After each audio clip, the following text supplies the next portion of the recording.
You like that corn muffin, Gange? Yeah, I had 3 of them so far. What was that? I had 3 of them so far. And Boy, you're getting real fat. Wait, and they sent up a big tub of butter. Loaded with butter. Loaded with butter. Don't you care how you look? I sort of care how I look. Not really. You got a girlfriend. Yeah, I got a girlfriend. I'm settled in. Hey, you know what? In order to introduce Gange, maybe we ought to bring that phony phone call we had made the other day. what is that? I'll explain that all to you. Have a seat, Gange. Have a seat, Gange. I don't want you to overtire yourself. Jackie, what we're doing this morning is introducing ourselves to the new markets. Since we're on in Albany and all these other places, and where else? Buffalo, Chicago, New Orleans. I mean, these are new markets who theoretically might not know who we are. In fact, they don't know who we are. Not theoretically. We just assume everybody knows who we are, because we think we're big stars. But outside of the markets that we're on, nobody knows who we are. You know, you're looking like the Michelin Man, Gange. All right, on the show, you met Stuttering John. He's an intern. And then we have another intern, Gange, who seems to be following in Stuttering John's footsteps. Gange is a guy who just works here. His father is wealthy. And he's a kid who loves working here and even works here for free. Now he's getting some money for helping us out with the network that we have. But other than that, he has really no visible means of support. He does some work for me out of my house. Some lawn mowing and stuff. But other than that, what does he do? Did he really mow your lawn? No. No, he does some stuff for me, like videotape stuff and all that, He catalogs the Howard Stern archives. But really has no visible means of support, does he? Does he, Robin? Not to my knowledge. Are you talking or no? Yeah, I'm here. Oh, you are here. Are you going through a phase? No. Oh, she's angry about corn muffins. No, I'm not angry about corn muffins. Oh, I see. Are you in the show or are you on it? I mean, I don't know anything, and I'm not supposed to know anything. It's none of my business, and I don't need to know. You mean you don't know about corn muffins? You're upset? No. What else don't you know about? I don't need to know anything. What don't you know about? Why would I know whether Gange has any other money? I don't know. Nobody tells me anything. Oh, working in... I don't want to talk out of turn because he could have money, but nobody told me. Nobody tells you about it? What do you think I know that you don't know about? Please, how would I know what you know? Nobody tells me. Well, nobody tells me either. You got to ask. I think she's upset that you didn't introduce her first. Oh, get out of here. Is that what it is? Yep. Yeah. Oh, Robin, I'm sorry. I thought I'd save the best for last. So, Gange. Yeah. You say that your father, I guess, supports you, right, still? Yeah, pretty much. And you say that you want to be a radio broadcaster. That's absolutely what I want to be. I see. And you... When, Gange, when would you like to be this? Eventually. He wants to be a radio broadcaster, but he's not even, doing anything to be a radio broadcaster. No. He has a terrible accent. He does nothing about that. No. He has no voice. He does nothing about that. Yeah, I mean, you hear the guy's voice. Say a couple of lines. Well, I'm here learning from you, actually. Yeah, but you can't learn how to have a voice from me. Well, that's true, but eventually I can go get voice lessons and stuff like that. But I want to learn about radio, and that's why. But I think you've learned about all you're going to learn from me. All you need to know about radio is how to turn one on. Yeah, because that's all you're ever going to do your whole life. So the other day, what is it, Stuttering John? I was with Gange yesterday. Yeah. And then they want to DJ in one of our markets. Yeah. And I'm really stuttering. Hold on a second. And they want auditions. So I said, Gange, why don't you try? He goes, nah, I don't even want. I just want to stay here. Yeah. Well, you know what that was? That was our phony phone call. Is that what he's talking about? No. There's actually a real job opening, and Gange won't even try out. Where is the job opening? Our company posts flyers over on the wall on the other side. What station is that, John? Chicago, I think. I could go find out. I think it's our station in Chicago? Yeah. Our station. Our affiliate is right. Infinity. Right. The Infinity station. And they're looking for a DJ. And so I said, Gange, why don't you try? He goes, no way. I don't want to leave here. I ain't going to leave. Good job. Nobody wants to leave. I don't know. Why is this such a good deal? Why do you like it here so much? I do. I just like it because I like the group that we're in. I enjoy. You're a good boss. You really are. Yeah. I work with some good people. I feel I don't pay anything. The pay is horrible, but I figure I'm young, so I can still learn. I have time to learn. What are you learning? What have you learned? You know you're not learning. He's learned to carry boxes into my house. That's right. And bake potatoes. Yeah, he bakes my potatoes. He gets me coffee. I don't know what he's learning, though. Are you really learning something? Have you learned anything? What have you learned? Seriously, tell me. I learned how you do the show. I learned how the show operates. I learned how the station operates, because obviously I'm around here. Right. So, I mean, I just sort of like see how you operate, and I just pick up things. I don't mean this in any kind of offensive way, but I think you're more qualified. After training with me for years now, I think you're more qualified to be a microwave chef than to be a dish jockey. I mean, the only thing he's learned is to work for nothing. Yeah. And everybody has their theory about Gange, and I think we share the same theory, Robin, although you've never told me your theory. Oh, well, have you ever shared yours with me? No, I haven't. I'll confess I haven't. No one shares anything with me. But I am indignant as well.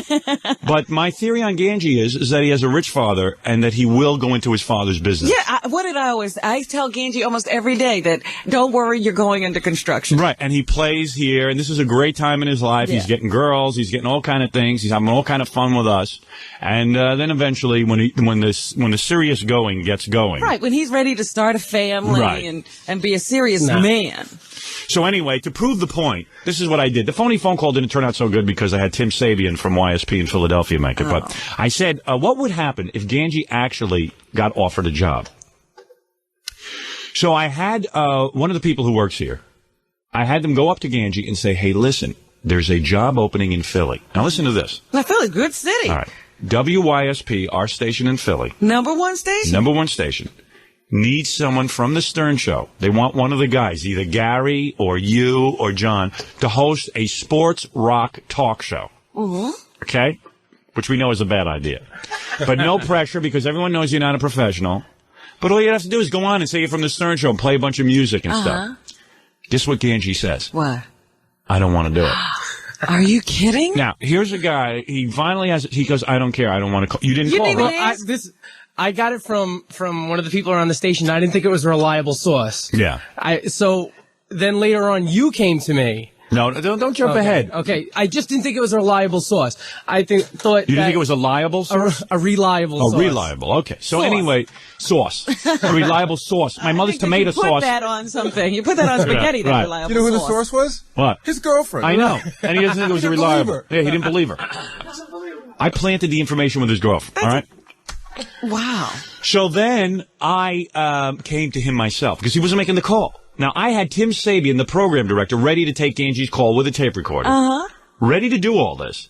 Gange doesn't even call. And the joke was going to be that Tim Sabean would ask him to audition and to lower his voice deeper. Yeah, we'd see what he could do. And then he was supposed to negotiate salary with him. Of course, Sabean did it all wrong. Oh. Because he says, Gange, how much money would you want? And Gange goes, I don't know, like, $300. And then Sabian's supposed to go, it pays like $20. But Gange would have taken it, right? So I wanted to see him negotiate, but Sabean blew it. Because he says, I know what to do, I know what to do. Right. But he couldn't take any direction from me. I know what to do. And then at the end, he was supposed to suggest to Gange that maybe he would sleep at his house and like try to pick him up homosexually. You know what I mean? But of course he didn't do that. Of course But to me, the funniest part of the phony phone call is when Gange auditions. I think I should share that with you. Yes, I would love to hear an audition. So Gange finally makes the call at my prodding. Okay. All right, and didn't suspect anything. In fact, after the phone call was made, had no idea it was a phony phone call. He was already bragging that he got the job to everyone. He got a job? But he didn't. Let me just Stern Show. Hi, is Mike Gange in, please? Yeah, right here. Mike, Tim Sabean. Hey, Tim, how's it going? Good. I was just on the phone with my travel agent changing my trip from Colorado to Utah. Oh, my ski trip. So, Vacation? yeah. Listen, I have a situation where we're going to do a sports talk show on the weekends, and with music and stuff. And what I was thinking about, Ken and I were talking, this manager here, about doing it with somebody from the Stern Show. Okay. Where we could get some promotion, promote morning drive. Right, from Howard. Right, that type of thing. And I need somebody that's into sports, somebody that's, young and hungry, that is interested in something like that, and that understands, what Howard does Monday through Friday. Good setup, right? I was going to say, yeah, well, he's hungry. I know that. Yeah, we know he's hungry. Just ate 3 corn muffins. Key word, hungry. It also understands what classic rock is all about. I love this. Howard. He does these one-word things. Yeah, well, that's all he can talk. He wants to be a disc jockey. All he can say is one word. Howard. Howard. Sounds good. I was thinking about, you or, like Gary or somebody else that would be interested in doing it. Is that something that appeals to you? It definitely does. I was, in football, when I was younger and stuff like that. And, I know, a lot about sports and, definitely I know the system around here and, rock and stuff like that. Do you read? That's some sentence for a guy. I know some stuff, and you know. I play some football. I play some football. I play some football, and I know some sports and stuff, and I know rock and roll. And I'm hungry. Where's this sandwich? You like this, don't you? I think I'm qualified. You're enjoying this one, aren't you? Yeah. Sports pages? Usually. What papers do you read? Usually like Newsday or The Post. Uh-huh. What have you had any experience on air other than doing the Howard Stern show? College. I was on college radio. What type of shifts do you do? In college? Yeah. I did a musical shift in college, and I was also sports director in college for about a semester. Uh-huh. Boy, some heavy credentials. About a semester. How come everything's about and like? It was like Newsday. For about a semester. I read a newspaper. It's like Newsday. I read a newspaper like Newsday. It's a ripoff of Newsday. It's very similar to Newsday. Parody. You'll never get a job in broadcasting. You're with me for life. You're a lifer. So. It's either me or your dad. I'm staying here. Oh, you were sports director for how long? Oh, like a semester. Oh, yeah? Yeah, well, no one else would take it, so I had to be it. That's how it happened. Yeah. Sounds like he's ready to take over Greg Gumbel's spot. College station. How long have you done? Now, any other program director would have hung up at this point. Yeah, but because listen to his voice. I'm just listening to this voice. You're not going to put this on the radio. wait till he gets to his audition. Hold on. Before? Well, I'm out of college already for like almost a year. Okay. But I did that. I did college. I did that. I did that. I was sports director for a semester. I did that. I think I'm very qualified. College radio for 4 years. Uh-huh. Sports director for actually one semester, which is 6 months. Is this something that you could do where you could come down from New York to Philadelphia and do something like this? Yeah, that's not a problem. On the weekend? Yeah, that's not a problem. Okay, it'd be like 1 or 2 shifts on the weekend? Mm-hmm. What kind of money would you be looking Yeah, that's not a problem. That's not a problem. for to do something like that? Well, that I wouldn't know. That I don't. Obviously, since I've never been in this before, I wouldn't know. Right, he asked him how much money he wants. Right. And Tim was supposed to give him $20. Yeah. But, of course, Tim blew the best joke. But that's Tim. You could just imagine what... He's not a comedian. Right.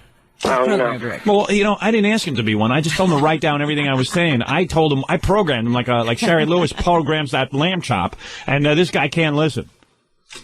I wouldn't know how this works, but I guess we'd have to talk about that. Because you've got to figure you got to take a train, or would you drive down, or? Either I'd probably drive. So talking about driving in, and Everything is Yeah, what is he talking about? Talking about driving in, and What are you talking about, Dan? All the guy said is, how much money do you want? He should have just said to him, listen, I'm not prepared to discuss money right now. This is all new to me. Yeah, I was really nervous. All right. I know. You know. I was really nervous.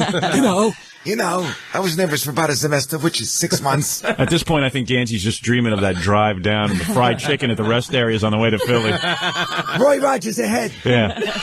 I'll drive down to my dad's car. It's like a 5-hour drive when Gange does it. 5-hour drive. It's really 3 hours, but 2 hours of stop-offs to the fried chicken.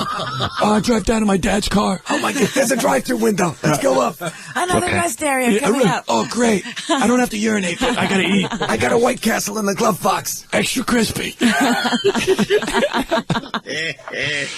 there any idea as far as money-wise that you're into, or? To give you, I really don't know. I mean, like a usual shift is usually what, a couple $100. Okay, is that what you're looking for? Would that be something that would be fair for you? I guess like $300 for like a shift, right? Would that be something? Okay, all right. That's really not important. More so, I'm looking. He was supposed to say at that point. Yeah. No, I was thinking more like $30 a Right. shift. Like you're way out of line. And then Gange would just say, okay. My dad will pick up all the other expenses. for just the experience level. Is there a sports page or something around there right now so I can just This is my favorite part, where he has to audition. This is good. maybe hear you read a little bit of sports? Let me go check. Give me 2 seconds, okay? Okay. Gange drops the phone. Gange dropped the phone on his head. That was that clunk, that familiar clunk. Just pick out any story. Okay, Here's the big audition. You ready? Gange races through this like it's a I don't know, like the Indianapolis 500. Like there's a deadline. Yeah. Like, I better get to this fast because I got to get to sports. I mean, I got to get to weather. Hold on, let me get to the sports page. All right. U.S. drug agent, NFL still dirty. Okay. U.S. This is your audition, Gange? He's reading it like lunch is ready. Agent yesterday said he expects more arrests of NFL players in an investigation of illegal steroid and hormone trafficking. What? Slow down just a little bit. Okay. A U.S. drug agent yesterday said he expects more arrests of the NFL players in an investigation of illegal steroid and hormone trafficking. I don't know what he's saying. Why would you pick that story? I don't know. He just was winging it. That has already resulted. Can you get your voice just a little deeper? Okay, yeah, I'm just a little nervous, Tim, all right? Yeah, just relax. Enjoy it. Just relax. He's a little nervous on the phone. Can you imagine him on the show? Yeah, wait till you put that microphone in front of you and say, you're on. Hey, you don't want to admit that. Can I give you a job tip? Sure. I mean, you're supposed to be here learning. Don't say you're nervous on the telephone. I mean, God knows what's going to happen when you get in front of the microphone. You're going to croak. That's true. You were born to do this when you're talking to a program director. You're like Ralph Cramden on an... A U.S. drug agent yesterday said he expects more arrests of NFL players in an investigation of illegal... Timmons told him to lower his voice. I was going to say, is that the lowered yeah, voice? that's the new lowered voice. He's like... No difference. Still sounds like a guy mumbling. Steroid and hormone trafficking that has already resulted in an indictment. An indictment. Oh, boy. I like the word resulted there, too. Resulted. Resulted in an indictment. I know what's going on. It has already resulted in an indictment of 2 players. On Tuesday, Giants offensive lineman Eric Moore. I tell you what, can you try to, like, on certain words you have like a New York accent on, can you kind of back off on that a little bit and just enunciate? I try. I mean, New York accent is what I have, and I know it's a little hard. I mean, if I'm conscious of it, I can get rid of it a little more. Okay. Okay. Oh, yeah. He's reading almost as badly as he spells. You might want to start even taking some reading courses. Here's a guy who wants to be a disc jockey. I said to him, because he goes, I got to take speech. He's got to take reading. He's got to take everything. I think he has to go back to school. Yeah. I don't think he graduated. You just need more education. Yeah, I think so. You know. Sort of to be an announcer, you really need no qualifications. You just got to be good at the gift of gab and sort of know how to read and that. And you don't know how to do any of that stuff. Yeah, I think I'm going back. Okay, right. All right, so now he has to read deeply, slowly, and get rid of his accent. Right. I have 2 words for you, Gange. Adult education. Okay. A U.S. drug agent yesterday said he expects more arrests of NFL players in an investigation of illegal steroid and hormone trafficking that has already resulted in an indictment of 2 players. Again with indictment. He's hung up on that word. He's already had 3 read-throughs. I tell you, man, you're in big trouble. Oh, yeah. I think you're a lifer. You're with me for life. On Tuesday, Giants offensive lineman Eric Moore... Okay. Can you make your voice go just a little deeper? How's this? Okay. Okay. How's this? No problem. The U.S. drug agent yesterday said he expects more arrests of NFL players in an investigation of illegal steroid and hormone trafficking that has already resulted in an indictment of 2 Tim's had enough. Okay. players. Okay, that's pretty good. Can you also take phone calls? Do you have a problem with that on the air? No, obviously. Just talking to listeners? Obviously not. He's so articulate. You can tell I'm talking to you. I don't know that you talk well enough to be a construction worker at your father's construction company. Oh, come on. Well, anyway, it goes on and on and on. Yeah. And then he was supposed to try to pick up Tim homosexual style. I mean, he was Gange homosexual style. He didn't do that, though. No. Oh. Tim was supposed to say, hey, would you, hey, by the way, where are you going to stay? I don't want you to have to spend money on a hotel. So Gange goes, yeah, I could stay in a hotel, you know. So he says, listen, I got my place here. You could camp out at my place for the weekend. We can really get to know each other. So Gange goes, and then he goes, give him that old pickup line. The line was supposed to be, would you want to come here and watch some movies with me and stuff on the weekends? And then Gange would go, well, yeah, I guess, okay. Do you ever see Boys in the Band? Yeah. What's that? Well, it's this movie about this gay guy who, you could come over, watch movies, do a little hot tubbing. yeah, I got a hot tub here, and we can relax and really get into each other. But I don't know. Tim kind of backed down off it. I didn't think you could get him to do that. No. So Gange got off the phone and thought he might have a job. In fact, he came He out. was telling people he had a job? I did. He already bragged to like several people. He'd already Now, bragged. Gange, listening to your audition there. Yeah. Wouldn't you say he needs What a do you call back? think? Yeah, I'm never getting a job. Nice audition. I know. Seriously, and you know what I just remembered, as an experience, when Stuttering John had, a Xerox show, I was his co-host. So, we did that for about a year. About that. Do you think there would be a problem? See, one of the problems that I had with this is, like Stuttering John or Gary or somebody like that, if I picked you, is it going to cause some problems with you, with the rest of the people up there? Not that I know of, no. Okay.